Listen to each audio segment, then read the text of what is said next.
오늘은 대림절 셋째 주일입니다. 대림절이라는 것은 우리 주님 이 땅에 오시는 것을 기다리는 절기다라고 해서 성탄절을 앞두고 4주간 동안 지킵니다. 유대인의 격언을 보면 이 세상에서 가장 현명한 사람은 누구인가? 모든 사람에게 항상 배울 줄 아는 사람이라고 합니다. 이 세상에서 가장 강한 사람은 누구인가? 자기 자신을 이기는 사람이라고 합니다. 이 세상에서 가장 부유한 사람은 누구인가? 자기에게 있는 것을 감사할 줄 아는 사람이라고 합니다. 그러면 이 세상에서 가장 행복한 사람은 누구이겠나? 바로 기다림이 있는 사람이라고 합니다. 그래서 유대인들은 메시아를 대망하고 인내하고 근신하며 살았습니다.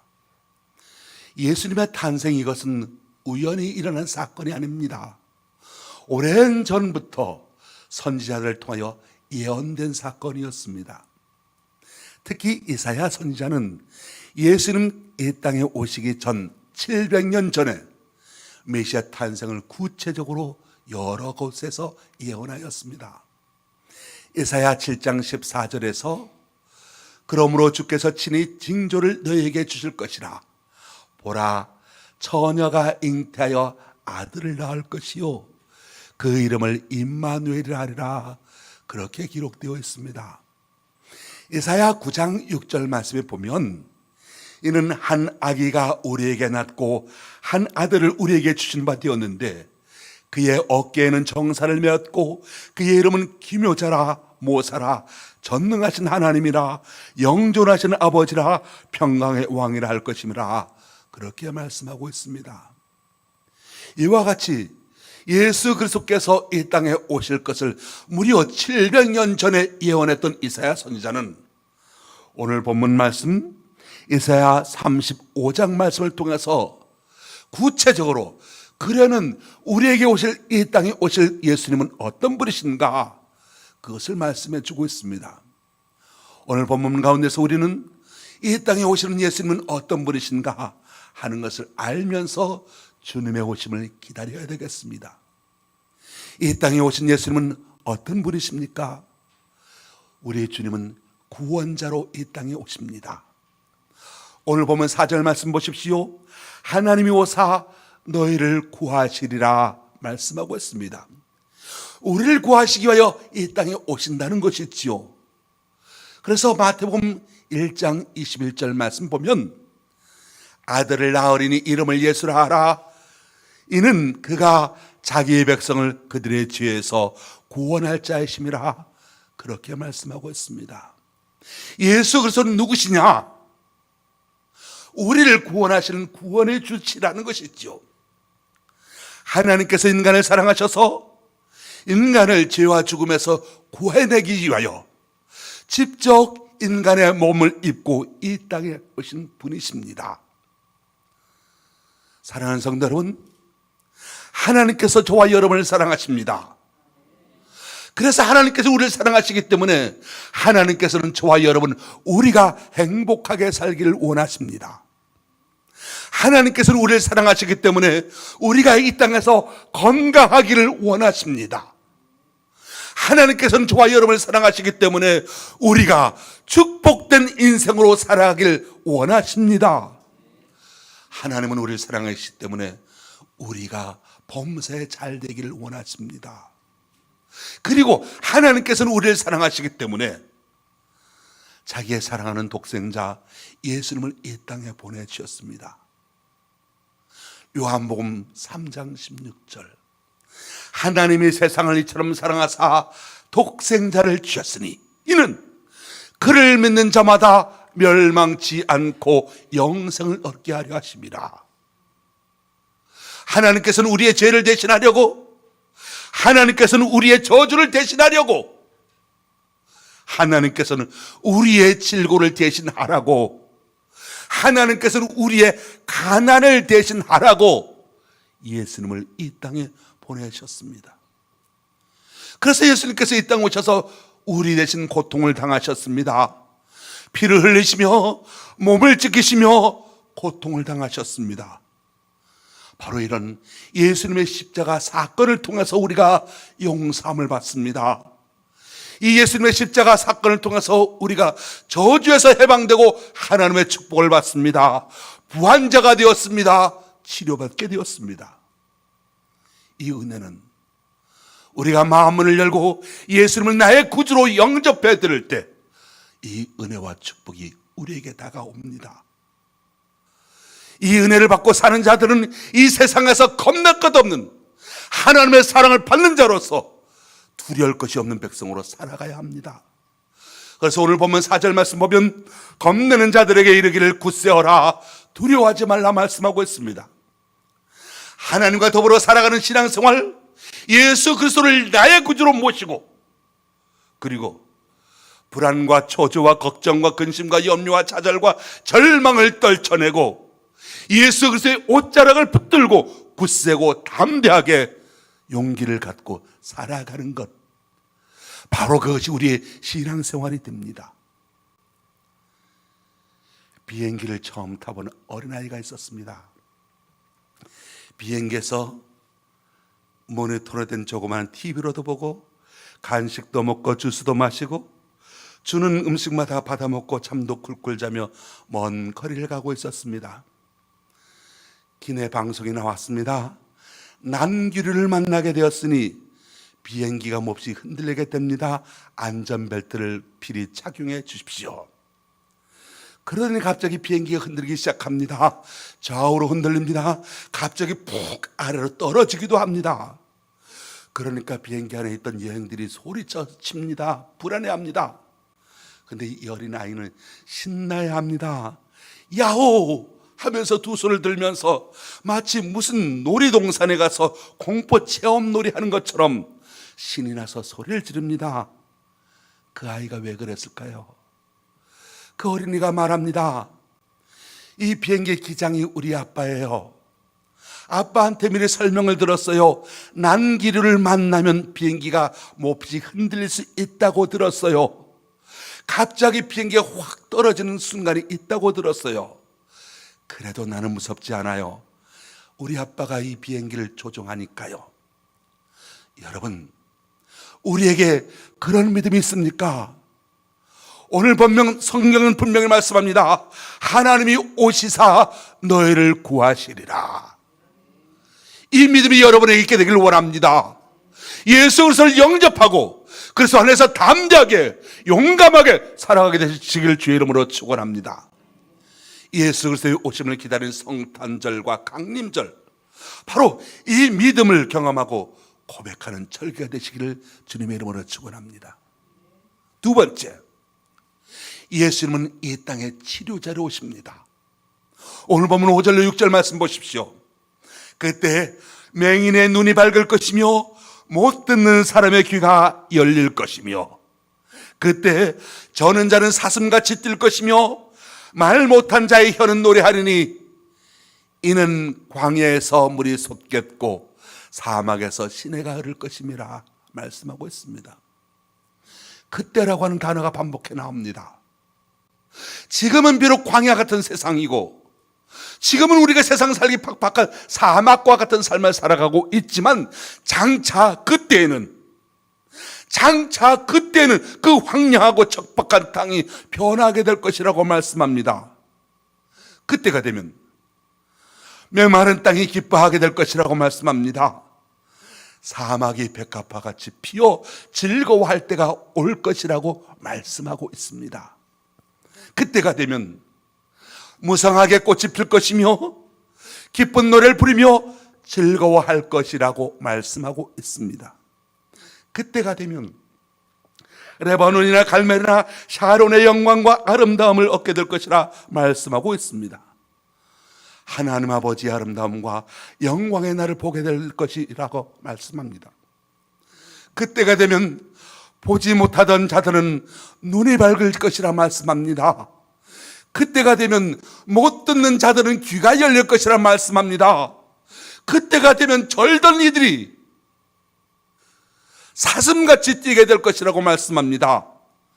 그때가 되면 말 못하던 자가 혀로 노래하게 될 것이라고 말씀합니다. 그때가 되면 광야의 물이 솟고 사막의 시내가 흐를 것이라고 하셨습니다. 그때가 되면 사막이 변하여 연못이 될 것이라고 하셨습니다. 그때가 되면 메마른 땅이 변하여 샘의 근원의 원천이 될 것이라고 말씀하십니다.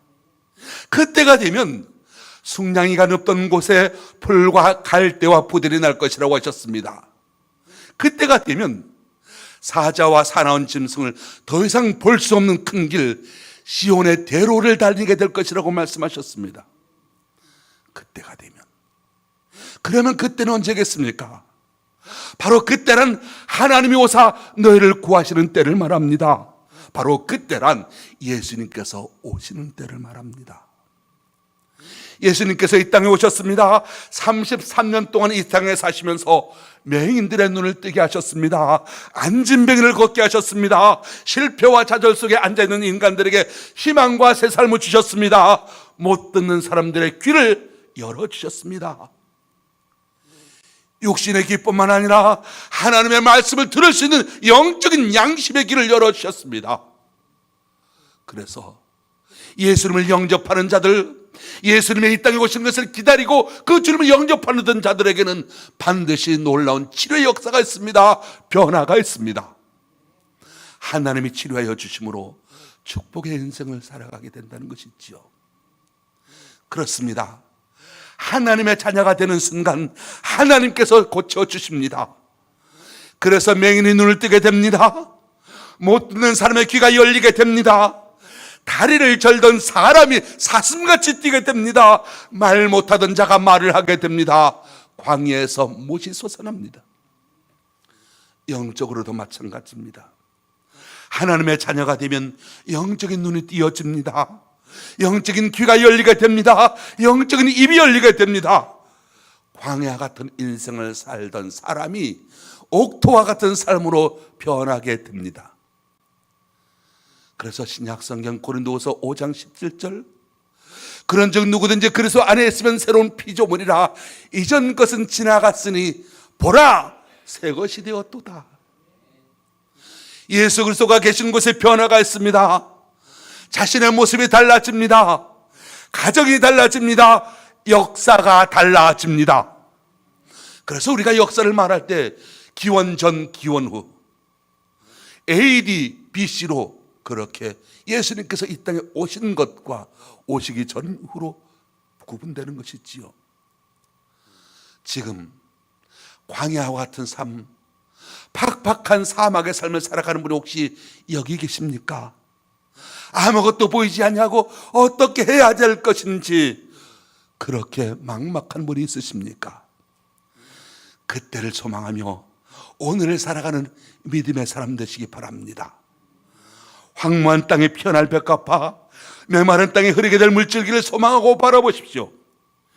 이것을 바라보고 소망하며 그렇게 꿈꾸며 기도하며 살아가는 자들에게 그 꿈은, 그 환상은 실제가 될 것이며 현실로 되어질 것입니다. 실제로, 셋째로 예수님은 거룩한 길이 되십니다. 오늘 본 8절 말씀 보면 거기에 대로가 있어 그 길을 거룩한 길이라 일컫는 바 되리니 깨끗하지 못한 자는 지나가지 못하겠고 오직 구속함을 입은 자들 위하여 있게 될 것이라 말씀합니다. 그렇습니다. 예수 그리스도를 내 마음에 영접하고 모시니까 하나님께서 함께 하시는 삶, 임마누엘의 삶이 되고, 그러니까 사막이 옥토로 바뀌어져 갔다는 겁니다. 옥토가 생겨나게 되니까 하나님께서 그곳에 시온의 대로를 열어주십니다. 대로라고 했습니다. 대로는요, 오솔길이 아닙니다. 대로는 논뚝길도 아닙니다. 대로는 뚝방길도 아니고 산책길도 아닙니다. 대로는 말 그대로 시원하게 쫙 뚫린 큰 길을 말합니다. 모든 차들이 지나갈 수 있는 큰 고속도로죠. 하나님께서 예수 그리스도를 기다리고 영접하는 자들에게 시온의 대로를 열어주십니다. 그리고 이 길을 통하여 하나님의 축복이 옵니다. 이 길로 하나님의 은혜가 옵니다. 우리 인생의 목표는 천국 하나님의 나라입니다. 하나님 나라에 이르는 길은 오직 예수 그리스도밖에 없습니다. 예수님을 구세주로 마음에 영접하는 자만이 하나님 나라에 들어갈 수가 있습니다. 그래서 예수님께서 자신에 대하여 이렇게 설명하십니다. 예수님께서 자신에 대하여 설명하시기를 나는 길이요 진리요 생명이니 나로 말미암지 않고는 아버지께로 올 자가 없느니라 말씀하셨습니다. 길 대신 예수 그리스도를 통하여 하나님의 축복이 우리에게 옵니다. 진리 대신 예수님을 통하여 우리에게 하나님의 은혜가 옵니다. 생명 대신 예수 그리스도를 통하여 우리에게 하나님의 사랑이 옵니다. 사랑하는 성도 여러분, 이 대림절 예수 그리스도의 이 땅에 오심을 기다린 절기에 이 예수 그리스도를 통하여 하나님의 은혜와 축복을 받고 살아가게 되시기를 우리 주님 예수님의 이름으로 축원합니다. 네 번째로 영원한 기쁨의 주인이십니다. 오늘 본문 이사야 35장 10절 말씀을 읽어보십시오. 이사야 35장 10절 여호와의 속량함을 받은 자들이 돌아오되 노래하며 시온에 이르러 그들의 머리 위에 영영한 희락을 띠고 기쁨과 즐거움을 얻으리니 슬픔과 탄식이 사라지리로다. 할렐루야. 흔히 인생을 사막과 같다고 말하는 사람들이 있습니다.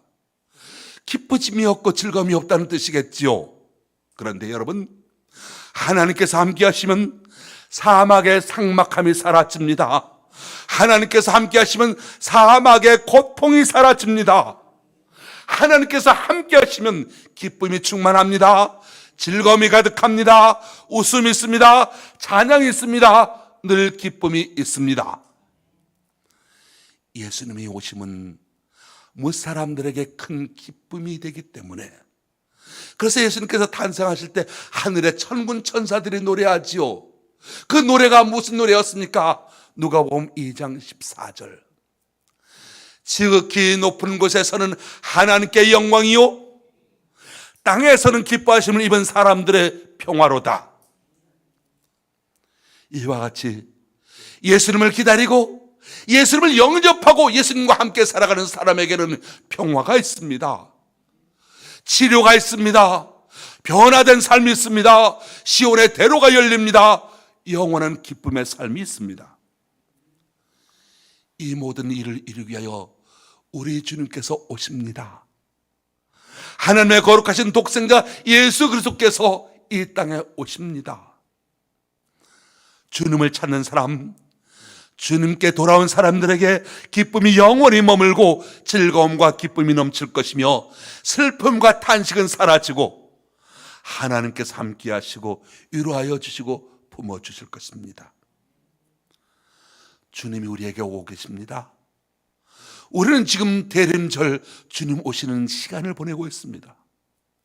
어떻게 예수님을 마음속에 영접할 수 있겠습니까? 어떻게 우리가 예수님을 맞아야 하겠습니까? 오늘 말씀에 나타난 두 가지를 살펴보고자 합니다. 첫째로 세례 요한의 경우를 봅니다. 먼저 마태복음 3장 1절로 3절 말씀 보면 이 세례 요한이 예수님이 오시는 것을 기다리는 사람이었지요. 그 말씀 말하기를 그때 세례 요한이 이르러 유대 광야에서 전파하여 말하되 회개하라 천국이 가까이 왔느니라 하였으니 그는 선지자 이사야를 통하여 말씀하신 자라 일컬으시되 광야에 외치는 자의 소리가 있어 이르되 너희는 주의 길을 예비하라 그가 오실 길을 곧게 하라 하였느니라 전하고 있습니다. 이사야의 예언대로 주의 길을 준비한 세례 요한의 외침은 바로 회개하라였습니다.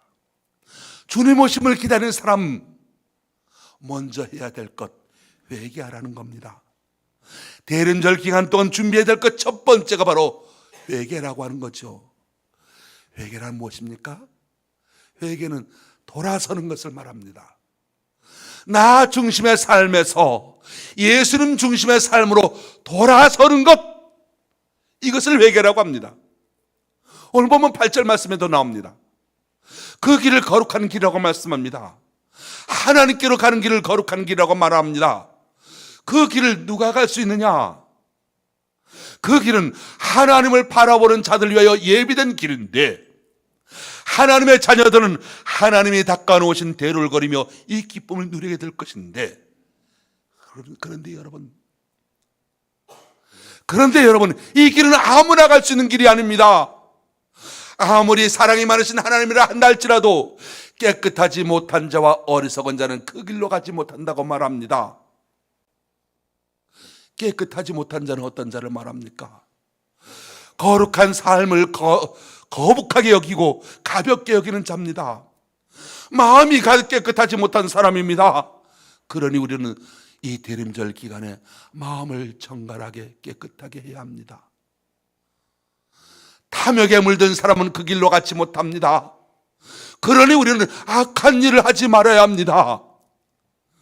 거기에는 사자가 없고 사나운 짐승도 그리로 다니지 아니할 것이라고 말씀합니다. 그러니 여러분, 우리는 이 대림절 기간에 사나운 사람이 되지 않도록 해야 합니다. 욕심에 눈먼 사람은 그 길에서 서성거리지 못합니다. 그러니 우리는 욕심으로 어리석은 자가 되지 말아야 합니다. 누가 어리석은 자겠습니까? 성경의 시편 말씀에 보면 하나님이 없다 하는 자를 어리석은 자라고 말합니다. 하나님을 믿지 않는 자, 하나님의 백성을 깔보는 자, 교만한 자, 이런 자들이 어리석은 자이며, 이 어리석은 자들은 하나님의 기쁨을 맛보지 못한다고 오늘 이사야서는 말씀하고 있습니다. 사랑하는 성도 여러분, 하나님께서는 저와 여러분을 거룩한 길로 불러주셨습니다. 하나님께서는 저와 여러분 이 거룩한 복된 길로 행하기를 원하고 계십니다. 그래서 주님을 이 땅에 보내주셨고, 그리고 그 구원의 완성을 이루게 하여 우리 주님 다시 오실 것입니다. 하나님께서는 그 옛날 이스라엘 백성들에게 복을 주시고 구원의 길로 인도하셨던 것처럼 저와 여러분에게도 복을 주시고 우리도 그 거룩한 길로 행하기를 원하십니다. 그런데 우리가 그 길을 잘 행하지 못하고 있는 것 같습니다. 원인이 무엇일까요? 다른 데 있지 않습니다. 바로 내 안에 그 원인이 있습니다. 주변 환경 때문이 아니라 바로 내 자신이 문제다라는 거죠. 놀라운 하나님의 약속의 말씀을 믿지 못하고 하나님의 그 사랑과 은혜를 받아들이지 못하는 내 자신이 문제라고 하는 겁니다. 한 할머니가 마당에서 무엇인가를 열심히 찾고 있었습니다. 마침 그 앞으로 청년 셋이 지나가고 있었습니다. 그 청년들은 어려운 처지에 놓이는 나라를 위해서 무엇인가 해야 되겠다는 생각을 가지고 그 방법을, 나라를 구하기 위한 방법을 찾아 나선 청년들이었습니다. 그 청년들이 마당에서 무엇인가 열심히 찾고 있는 할머니를 보고서 그냥 지나칠 수가 없었습니다. 그래서 도와줄 생각으로 가까이 다가갔습니다. 할머니에게 물었습니다. 할머니, 뭘 그렇게 열심히 찾고 계세요? 그러자 할머니가 대답합니다. 바늘을 잃어버렸다는 겁니다. 그래서 그 잃어버린 바늘을 찾고 있다는 거죠. 그래서 그 청년들이 그 할머니를 도와서 그 마당에서 열심히 바늘을 찾았습니다. 그런데 아무리 찾아도 잃어버렸다는 그 바늘을 찾을 수가 없었습니다. 그러자 한 청년이 할머니에게 묻습니다. 할머니, 어디쯤에서 그 바늘을 잃어버리셨어요? 그래서 그 할머니가 기다렸다는 듯이 대답합니다. 안방에서 잃어버렸어. 청년들이 기가 막혔습니다. 안방에서 잃어버린 바늘을 마당에서 찾고 있으니 어떻게 찾을 수가 있었겠습니까? 할머니, 어쩌자고 안방에서 잃어버린 바늘을 마당에서 찾고 계셔요? 그 청년들을 향해서 할머니가 말합니다. 그렇다면 그대들은 어째서 안에서 잃어버린 것을 밖에서 그렇게 열심히 찾고 있는가? 여러분, 우리가 잃어버린 것, 우리가 놓쳐버린 것 대부분 우리 속에서 잃어버린 것들입니다. 그런데 우리는 그것을 안에서 찾지 아니하고 밖에서, 다른 데서, 다른 사람에게서 찾으려고 하고 있습니다. 우리는 우리 안에 거하신 하나님을 잃어버렸습니다. 우리 안에서 우리를 인도하신 하나님의 말씀을 놓쳤습니다. 그러니 여러분, 우리가 다시 찾아야 할 것은 돈도 아니요 명예도 아니요 출세하고 성공하고 부유한 삶을 사는 것도 아닙니다. 먼저 우리는 나의 구주가 되신 예수님, 우리 안에 거하실 하나님을 찾아야 합니다. 그 하나님의 말씀을 붙잡아야 합니다. 그것을 모르고 엉뚱한 데서 엉뚱한 것만 찾고 있으니 어리석은 것 아니겠습니까? 사랑하는 성도 여러분, 지난 11개월 어떻게 살아오셨습니까? 믿는다고 하면서, 예수 믿는다고 하면서 세상 걱정 근심 붙들고 나 중심으로 살아오지는 아니하셨습니까? 아니면 예수님 중심으로 살아오셨습니까? 우리의 삶의 중심이 달라져야 합니다. 언제까지 믿는 둥 마는 둥 미지근한 상태로 살아갈 수 있겠습니까? 대림절 이 기간에 내 삶의 중심에, 내 마음의 중심에 예수님이 계시도록 하십시다. 그래야만 올바른 그리스도인 복 있는 성도가 될 수 있습니다. 사실 이 세상이 어지럽고 복잡한 것은 사실입니다. 믿는 자들조차 흔들리기 쉽습니다. 하나님의 말씀이 아니라 엉뚱한 것들, 세상 것들, 우상의 것들 붙잡고 살아가는 사람이 얼마나 많이 있습니까? 그러나 사랑하는 성도 여러분, 하나님의 속량함을 받은 저와 여러분은 결코 세상 것 때문에 흔들지 말고 오직 주님을 바라보고 주님의 말씀에 순종하며 나가게 되시길 원합니다. 믿음으로 하나님께서 예비하신 그 시온의 대로를 걸어가게 되시길 바랍니다. 우리가 잃어버렸던 믿음을 다시 찾아 회복함으로 주님께서 원하시는 거룩한 길로 행하는 참된 복된 성도 여러분 되시기를 예수님의 이름으로 축원합니다. 두 번째로, 이 대림절 기간은 어떻게 해야 되겠습니까? 동방박사들의 경우를 한번 들어보고 싶습니다. 마태복음 2장 2절에 보면 동방박사들이 예루살렘에 와서 묻습니다. 유대인의 왕으로 나신 이가 어디 계시냐?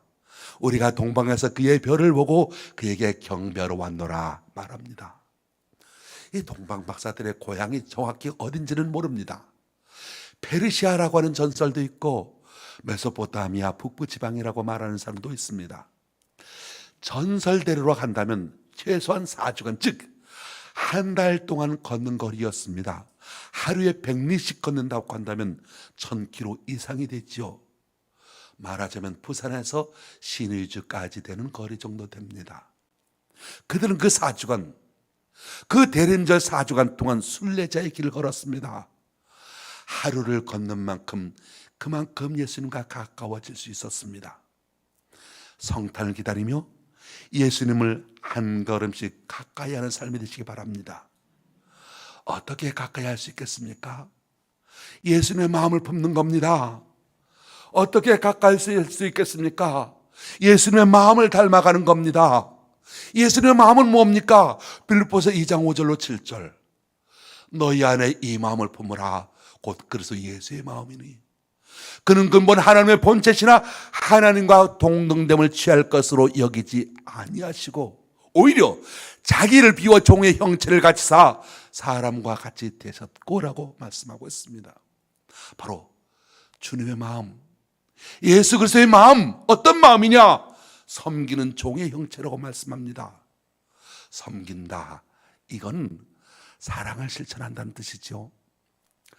예수님이 오시는 대림절을 기다리면서 섬기고 사랑하는 마음을 가짐으로 탄생하시는 예수 그리스도를 영접하게 되시기 바랍니다.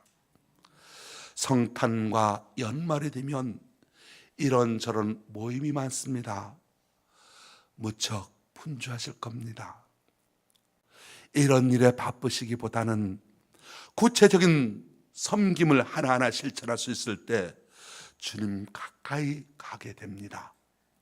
사랑하는 성도 여러분, 이 대림절 기간 저와 여러분의 마음을 정돈하고 마음을 회개하며 사랑의 마음과 생활로 주님을 맞이할 수 있게 되시길 바랍니다.